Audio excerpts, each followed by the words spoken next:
సుంకాలపై America అధ్యక్షుడు Trump కీలక నిర్ణయం తీసుకున్నారు. స్టీల్, అల్యూమినియం దిగుమతులపై 25% సుంకాలు విధిస్తానని తెలిపారు.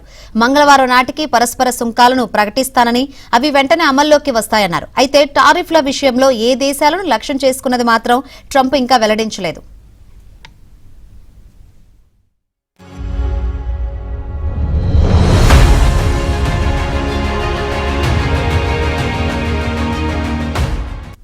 అమెరికా నుంచి సుంకాలు వసూలు చేస్తే అమెరికాకు కూడా సుంకాలు వసూలు చేస్తుందని ట్రంప్ వ్యాఖ్యానించారు. అయితే ఏ దేశాలపై ట్రంప్ సుంకాలు విధిస్తారన్న విషయంపై క్లారిటీ రాగానే అది స్టాక్ మార్కెట్లపై తీవ్ర ప్రభావం చూపుతుందన్న భయాందోళనలు వ్యక్తమవుతున్నాయి.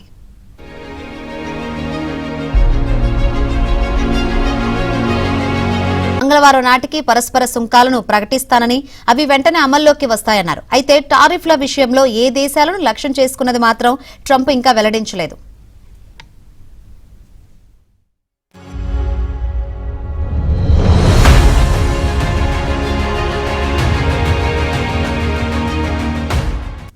అమెరికా నుంచి సుంకాలు వసూలు చేస్తే అమెరికాకు కూడా సుంకాలు వసూలు చేస్తుందని ట్రంప్ వ్యాఖ్యానించారు. అయితే ఏ దేశాలపై ట్రంప్ సుంకాలు విధిస్తారన్న విషయంపై క్లారిటీ రాగానే అది స్టాక్ మార్కెట్లపై తీవ్ర ప్రభావం చూపుతుందన్న భయాందోళనలు వ్యక్తమవుతున్నాయి.